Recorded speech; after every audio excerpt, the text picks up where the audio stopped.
काफ़ी बच्चे का ये डाउट आते रहता है कि भैया ये बता दीजिए कि मैथ्स कैसे करें, मैथ्स के लिए हमें क्या करना चाहिए, कैसे मेरा मैथ्स में स्कोर बढ़ेगा। तो ये वीडियो उनके लिए है। इस वीडियो में हम मैथ्स का कंप्लीट स्ट्रेटेजी जानेंगे कि हमें कैसे करना चाहिए और कैसे हमारा मार्क्स बढ़ेगा, जो आने वाले CHSL 2025 और CGL 2025 के एस्पिरेंट के लिए काफ़ी ज़्यादा हेल्पफुल सिद्ध होने वाला है। तो सबसे पहले मैं अपने बारे में बता दूं, मेरा नाम सुभाष हुआ। मेरे पास NTPC 2019, CHSL 2021 और CGL 22 का ज्वाइनिंग लेटर पड़ा हुआ है और मैं सेंट्रल ब्यूरो ऑफ नारकोटिक्स में अभी वर्किंग हूँ। तो आइए शुरू करते हैं। तो मेरा मानना है कि अगर हमें किसी भी एग्ज़ाम के लिए और किसी भी सब्जेक्ट के लिए अगर मेरे से पूछिएगा तो 3 चीज़ें बहुत ही ज़्यादा इम्पोर्टेंट है, चाहे वो मैथ्स के लिए हो, रीजनिंग के लिए हो, जीके के लिए हो या इंग्लिश के लिए हो। लेकिन यहाँ पे हम डिटेल्स में मैथ्स जानेंगे, तो देखते हैं हमें 3 चीज़ें कौन कौन सी हैं। तो सबसे पहला चीज़ है कि आप किसी भी सब्जेक्ट को पढ़ते कैसे हो, मतलब किस टीचर से पढ़ते हो, आपका उस सब्जेक्ट पे कंसेप्ट पे पकड़ है कि नहीं, बेसिक चीज़ें आपको आती है कि नहीं।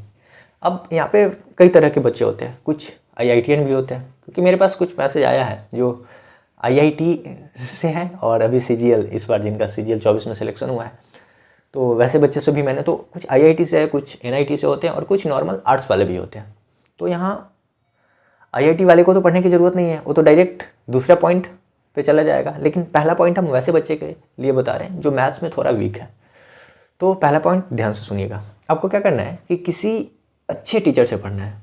अच्छे टीचर कहने का मतलब, फिर से आपको बता दें कि मैंने अभी इंटरव्यू किया था CHSL का, तो उसमें एक बच्चे का मार्क्स काफ़ी अच्छा है, लेकिन उन्होंने बताया कि जब मैंने पढ़ाई स्टार्ट की थी तो उस समय क्या हुआ था कि मैंने एक ऐसे टीचर से पढ़ा था, वो SSC GT लेवल का पढ़ा रहे थे, और जब मैंने 2 महीना पढ़ा और CGL मेंस का क्वेश्चन सॉल्व करने गया तो हो ही नहीं रहा था, जबकि वो ऑलरेडी BTech से था।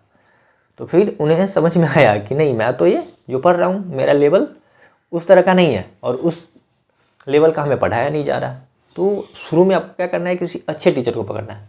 बहुत सारे अच्छे टीचर हैं, करियर बिल पे आपको मुझे लगता है कि मिल जाएगा ठीक ठाक। जैसे मैथ्स के लिए वो गगन सर ही है, राकेश यादव सर है, और अब अविनाश सर भी चले गए, और बाकी और भी बहुत सारे सर हैं। जैसे RB वाले भी शुभम सर अभी ठीक ठाक है, आभास सर है, रेमो सर है, तो जो भी आदित्य रंजन सर है, तो जो भी टीचर आप देख रहे हैं फेमस, तो वहाँ से आप मैथ्स पढ़िए उनसे। और जो चीज़ें वो पढ़ाता है, या तो उनका क्लास नोट्स मार्केट में अवेलेबल होगा, या तो वो PPT देते होंगे या PDF देते होंगे, जो भी चीज़ देते हैं वहाँ से आप प्रैक्टिस कीजिए। जैसे हम परसेंटेज मान कर चलते हैं कि आपने परसेंटेज पढ़ा किसी टीचर से, अब वहाँ पे वो 200 क्वेश्चन या 150 क्वेश्चन करवा दिए। अब वीडियो देखना है, केवल वीडियो नहीं देखना है, केवल वीडियो देखने से काम नहीं चलेगा, वीडियो देखना है और वो जितने भी क्वेश्चन करवाए हैं क्लास में, वो सारे क्वेश्चन आपको एक बार खुद से करना है। जब आप खुद से कर लेते हैं तो होता क्या है, आपके अंदर वो बेसिक चीज़ें समझ हो जाती है कि परसेंटेज होता क्या है, परसेंटेज में किस किस टाइप का क्वेश्चन आता है और उस क्वेश्चन को हमें टैकल कैसे करना है, और जो भी शॉर्ट ट्रिक होता है या जो भी चीज़ें होती है वो आपको समझ में आ जाता है, वो आप सीख लेते हैं, तो इतना चीज़ आपका क्लियर हो जाता है। ठीक है, समझ में आ रहा है? पहला पॉइंट समझ में आया कि करना क्या है, किसी भी अच्छे टीचर से पढ़ना है, वहाँ से जो भी नोट्स मिलता है, क्लास नोट्स हो, क्लास या PPT हो या PDF हो, जो भी चीज़ हो, तो वहाँ से एक बार खुद से सारा क्वेश्चन हम सॉल्व करेंगे, जितने क्वेश्चन वो करवाए हैं। यहाँ से हमारा 50% काम हो जाएगा। जब आप टेस्ट देने जाओगे तो वहाँ से आपका, अगर परसेंटेज का आप 50 क्वेश्चन का मॉक दोगे तो वहाँ से आपसे 25 से 30 ही बनेगा, क्योंकि आपके अंदर अभी उतना ज़्यादा कॉन्फिडेंस नहीं है, आपके अंदर वो स्पीड नहीं है। अगर आप बना भी लोगे तो लिमिटेड टाइम में नहीं बनाओगे। एग्जाम में क्या होता है, मेन गेम टाइम का होता है। यही तो होता है कि वैसे आपको बैठा दिया जाए तो आप तो बना लोगे क्वेश्चन, अगर आप अच्छे से पढ़ लिया है तो आप बना लोगे, लेकिन आपके अंदर वो स्पीड नहीं आएगी। और एग्ज़ाम में क्या मांगता है, स्पीड। जितना ज़्यादा स्पीड में आप क्वेश्चन करते हो, जितना जल्दी करते हो, उतना ज़्यादा आपका सिलेक्शन का चांसेस बढ़ता है। तो हमारा दूसरा चीज़ वही है, प्रैक्टिस। पहला चीज़ आपको अच्छे टीचर से पढ़ना है, दूसरा चीज़ प्रैक्टिस, और तीसरा चीज़ आता है मॉक। तो मॉक पे बाद में बात करेंगे, पहले हम प्रैक्टिस से बात करते हैं। तो आपने सुना ही होगा, practice makes a man perfect. तो ये बिल्कुल सही है। अब जितना ज़्यादा प्रैक्टिस करते हैं उस सब्जेक्ट में आप उतना ज़्यादा परफेक्ट होते जाते हैं। और एग्ज़ाम में, जैसा कि मैंने आपको पहले बताया कि स्पीड सबसे इंपॉर्टेंट वही है। और स्पीड कहाँ से आएगा, ये बस प्रैक्टिस से ही आ सकता है। तो प्रैक्टिस के लिए मैं एक बुक बताना चाहूँगा जो मुझे लगता है कि सबसे बेस्ट है। देख सकते हैं किरण का बुक, नाम तो सुना ही होगा। हाँ, 2-4 साल पहले आप मार्केट में पूरा किरण ही किरण था। अभी और भी बुक मार्केट में बहुत सारा आ चुका है, तो हम उसमें आपको बताते हैं कि किरण ही हम क्यों बता रहे हैं। तो देखिए, आप खुद समझदार हैं और आप समझेंगे, जब सारा कुछ देखेंगे तो खुद से रिलेट कर पाएंगे और आपको लगेगा कि नहीं, मैं जो बता रहा हूँ बिल्कुल सही है। आप सोचिए कि किरण के बुक में यहाँ देख सकते हैं आप 18 से 25 तक इसमें पूरा दिया हुआ है। 18 से जनवरी 2025 तक दिया हुआ है इसमें, मतलब इसमें CGL CHSL मेंस भी इंक्लूडेड है। अब मार्केट में जो भी अभी नए बुक है, जिसका मैं नाम नहीं लेना चाहूँगा, तो वहाँ पे क्या है कि लेटेस्ट 2 से 3 ईयर्स का क्वेश्चन है।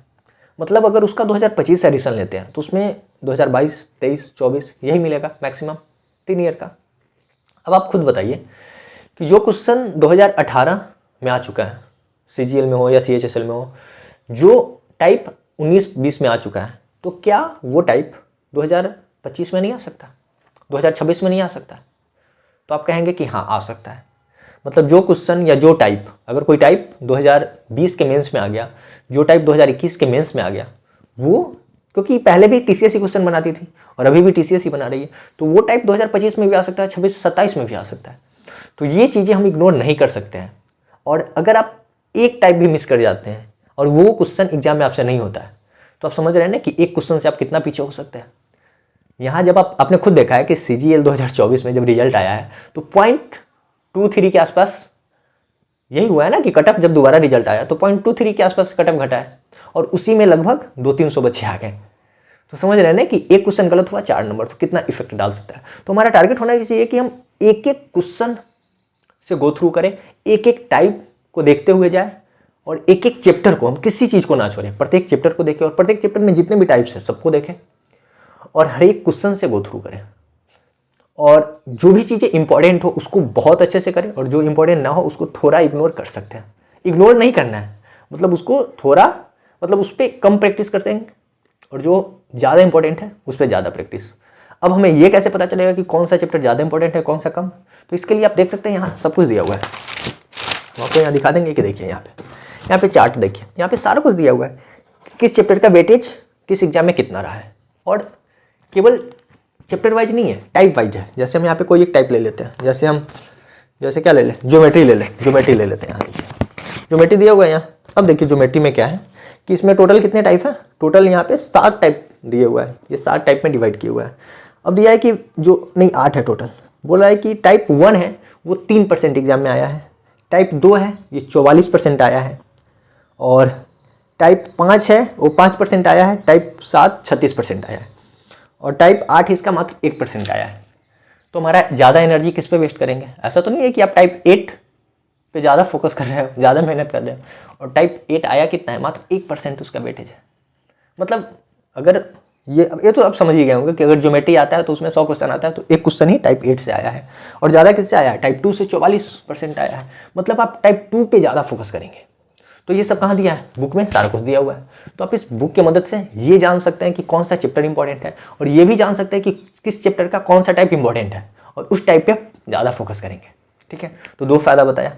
अब तीसरा चीज़ देखिए, ठीक है। अब कुछ लोग कहेंगे कि ये बुक मोटा है, तो इतना हम क्वेश्चन करेंगे कैसे? इसमें कितना अभी 12,000 प्लस दिए हुए, 12,000 के अराउंड दिया हुआ है, ठीक है। तो इतना क्वेश्चन कैसे करेंगे?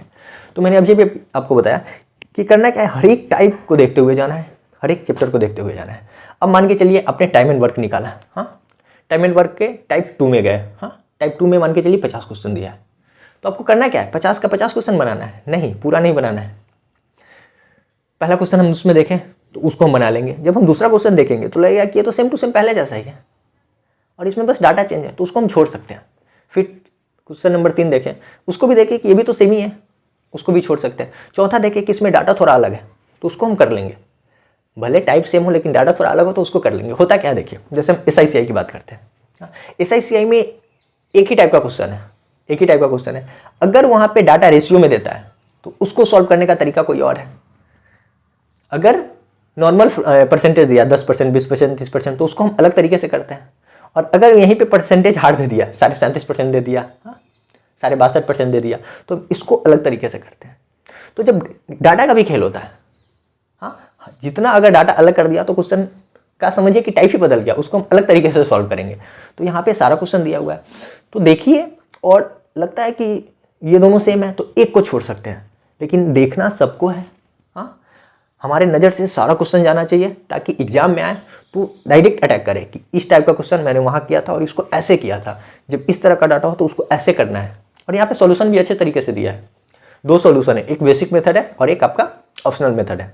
बाकी सॉल्यूशन अब जिस भी टीचर से पढ़े हो तो वहाँ से अपना सॉल्यूशन सीखा ही होगा, वहाँ से अपना ट्रिक सीखा ही होगा, तो ट्राई कीजिए कि वो लगाए तो वो ज़्यादा अच्छा होगा।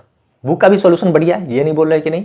तो यहाँ बेसिक मेथड भी है और जो भी इसका शॉर्टकट होना चाहिए वो भी है, और आपका अपने जो टीचर से पढ़ा है वो भी मेथड आपके पास है। तो 3 तरीका है।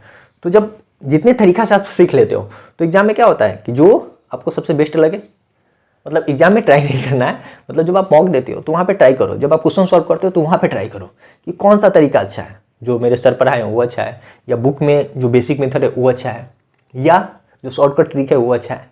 बहुत एडवांस बनना पड़ता है भाई एग्जाम निकालने के लिए, क्योंकि देख रहे हैं ना कितना तगड़ा कंपटीशन है। 1000 में बस एक बच्चा हो पाता है, 1000 में मात्र एक बच्चे का फाइनल सिलेक्शन हो पाता है।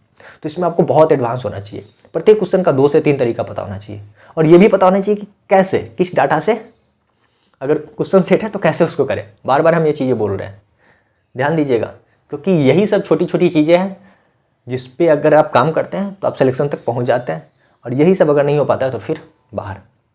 ठीक है, तो यहाँ पे सारा कुछ दिया हुआ है। हाँ, मैक्सिमम से मैक्सिमम क्वेश्चन प्रैक्टिस कीजिए, और जितना ज़्यादा प्रैक्टिस कीजिएगा उतना ज़्यादा आपके अंदर स्पीड आएगा और उतना ज़्यादा आपकी सफलता का चांसेस बढ़ेगा। तो प्रैक्टिस के लिए मुझे लगता है कि इतना काफ़ी है। अब हम आते हैं तीसरे नंबर, जो सबसे इंपॉर्टेंट है, मॉक।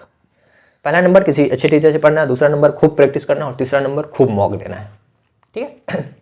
मॉक अब देखिए 2 तरीके से हो सकता है, एक सेक्शनल मॉक और एक फुल मॉक। तो स्टार्टिंग में क्या कीजिए, अगर आपका 70 से 80% सिलेबस हो चुका है तो आप पहले सेक्शनल मॉक दीजिए। सेक्शनल मॉक से क्या होगा, आपके अंदर सेक्शनल मॉक में भी प्रीवियस ईयर आपको टेक्स्ट बुक पे मिल जाएगा, टेक्स्ट बुक पे बहुत सारा मॉक पड़ा हुआ है। तो वहाँ पे शुरू में क्या करना है, प्रीवियस ईयर देना है, ताकि आपको लगे। देखिए नॉर्मल मॉक दीजिएगा तो उसमें क्या होगा कि 1-2 क्वेश्चन उसमें थोड़ा हार्ड टाइप का डाल दिया जाता है, तो वहाँ पे आप फंसेंगे तो आपको थोड़ा बुरा लगेगा। इसलिए शुरू में क्या करना है, प्रीवियस ईयर ही देना है। जब आप प्रीवियस ईयर दोगे तो वो लगभग ठीक ठाक रहता है, प्रीवियस ईयर उतना हार्ड नहीं होता, नॉर्मल होता है, तो उसमें आप अच्छा मार्क्स कर लोगे अगर आपने अच्छा से पढ़ा है तो जब आप मॉक दोगे तो वहाँ पे आपको 20 से 25 मिनट दिया जाएगा 25 क्वेश्चन करने के लिए। तो या तो आप सारा क्वेश्चन कर लोगे लिमिट टाइम पे, बहुत अच्छा, आपका 45-50 आ जाएगा। 3 चीज़ें हो सकता है, या तो आप क्वेश्चन सॉल्व कर लें, मतलब आपका तैयारी भी अच्छा है, प्रैक्टिस भी अच्छा है। ठीक है। एक दूसरा चीज़ ये हो सकता है कि आप क्वेश्चन करने गए और पता चला कि 25 क्वेश्चन मेरे से हुआ ही नहीं, 20 क्वेश्चन हुआ, वहीं पे टाइम खत्म हो गया। तो इसमें आपका जो प्रैक्टिस वाला सेक्शन है वो आपका थोड़ा ख़राब है, मतलब आपने पढ़ा तो है लेकिन आपने प्रैक्टिस खूब नहीं किया है। तो जब आप प्रैक्टिस नहीं करेंगे तो आपके अंदर उतना कॉन्फिडेंस नहीं आएगा, उतना ज़्यादा आपके अंदर स्पीड नहीं होगा, फिर आप लिमिटेड टाइम में क्वेश्चन नहीं कर पाओगे। तो ठीक है, तो ये दूसरा पार्ट में प्रॉब्लम है, मतलब आपको प्रैक्टिस पे ज़्यादा ध्यान देना है। ठीक है। और या तो तीसरा चीज़ ये हो सकता है कि आपसे क्वेश्चन बन ही नहीं रहा है, अगर हम टाइम दे भी दें, अगर हम बोल दें कि 40 मिनट है आपके पास, लो ये 25 क्वेश्चन बना लो, तो भी आपसे 25 क्वेश्चन नहीं बन रहा है। हाँ, ये भी तो हो सकता है। तो इसके लिए आपको ये देखना है कि मेरा पहला वाला पार्ट कमज़ोर है, मैंने सही से पढ़ा ही नहीं है ईमानदारी से। तो हमें क्या करना है कि जिस भी चैप्टर से मेरा क्वेश्चन छूट रहा है उसको फिर से अच्छे से पढ़ना है, उस पर फिर से प्रैक्टिस करना है। ठीक है, समझ में आया? 3 चीज़ें, या तो आपका तैयारी अच्छा है, प्रैक्टिस अच्छा है, तो आप पार कर जाओगे। दूसरा ये हो सकता है कि आपका टाइम घट जाए मतलब प्रैक्टिस की कमी है तो आप प्रैक्टिस करो। तीसरा चीज़, अगर टाइम हमारे पास होता भी, अगर 30 मिनट 35 मिनट होता भी, तो भी हम क्वेश्चन नहीं कर पाते, मतलब आपका पहला बड़ा पार्ट कमज़ोर है, आपने सही से पढ़ा नहीं है, तो आप उसको कीजिए, तब वहाँ से आप सही हो पाएंगे। तो ये चीज़ें देखना है। हाँ, और यहाँ से एनालिसिस करना है कि मेरा कौन सा पार्ट गड़बड़ है, कैसे हमें करना है। और जब ये चीज़ हो जाए तो एग्ज़ाम के 1 से 1.5 महीना पहले, जब एग्ज़ाम के 1 से 1.5 महीना पहले डेली मॉक देना है। जितना आप मॉक दोगे उतना आप एग्जाम में कम प्रेशर फील करोगे। एग्जाम में क्या होता है, प्रेशर में आदमी बहुत ज़्यादा टेंशन में चला जाता है, बहुत ज़्यादा प्रेशर होता है। तो आप शुरू में इतना मॉक दे दो, 50-60 मॉक दे दो, ताकि जब एग्जाम में बैठो तो आपको लगे ही नहीं कि हम एग्जाम में बैठे हैं, लगेगा कि हम मॉक ही दे रहे हैं। तो लास्ट के 1.5 महीना पहले डेली मॉक देना है। अभी से आप चाहो तो सेक्शनल तो देना ही है, अभी आप चाहो तो सप्ताह में 1-2 फुल मॉक दे सकते हैं प्रीवियस ईयर। और अगर तैयारी आपका अच्छा हो चुका है, अगर आप प्री में अच्छा स्कोर कर रहे हैं, 150 के अराउंड कर रहे हैं, या आपका सेक्शनल अच्छा है, तो आप चाहे तो मेंस भी दे सकते हैं। सप्ताह में एक, कम से कम वीकेंड पे सैटरडे संडे में एक आप चाहे तो फुल मॉक दे सकते हैं, चाहे वो CGL हो CHS हो। तो ये मॉक ऐसे देना है, ठीक है, समझ में आ रहा है ना। बाकी जो भी डाउट हो, अब कमेंट सेक्शन आपके लिए खुला है, जो भी कहना हो कमेंट में बोल सकते हैं। बाकी और भी कुछ हेल्प चाहिए या और भी कुछ पूछना हो, जो भी डाउट हो, तो आप टेलीग्राम पे भी हमें मैसेज कर सकते हैं। जो भी समस्या हो, आपका समस्या दूर किया जाएगा, और जितना हो सके मेरे से हम आपकी मदद करेंगे। खुद जॉब लिए हैं और आपको भी जॉब दिलवा कराएंगे, ठीक है। तो रखते हैं वीडियो में इतना ही। बाकी उम्मीद है कि समझ में आया होगा। पॉइंट 1 फिर से एक बार रिपीट करते हैं। पॉइंट 1 अच्छे टीचर से पढ़ना है, प्रैक्टिस करना है। पॉइंट 2 खूब प्रैक्टिस करना है। और 3 मॉक देना है। कैसे क्या करना है मैंने डिटेल्स में सारा कुछ बताया है। तो करते हैं इस वीडियो को यहीं पे ख़त्म। फिर अगला वीडियो जो हमारा होगा रीजनिंग पे होगा, फिर GK इंग्लिश। और इंग्लिश बहुत इंपॉर्टेंट होने वाला है, क्योंकि मैं खुद हिंदी मीडियम से स्टूडेंट हूँ, एकदम शुद्ध हिंदी मीडियम। अगर हम यहाँ पे इंग्लिश अगर कोई वर्ड बोलता भी हूँ तो उसमें हो सकता है कितनी गलतियाँ हो। तो शुद्ध हिंदी मीडियम से पढ़कर मैंने निकाला SSC, तो हो सकता है SSC इंग्लिश में अच्छे मार्क्स भी लाए हैं। तो देखना ना भूलें, चैनल से जुड़े रहें, सब्सक्राइब कर लें, ताकि जो भी वीडियो डालें हम अब तक पहुँच जाए। तो रहने देते इस वीडियो में इतना ही।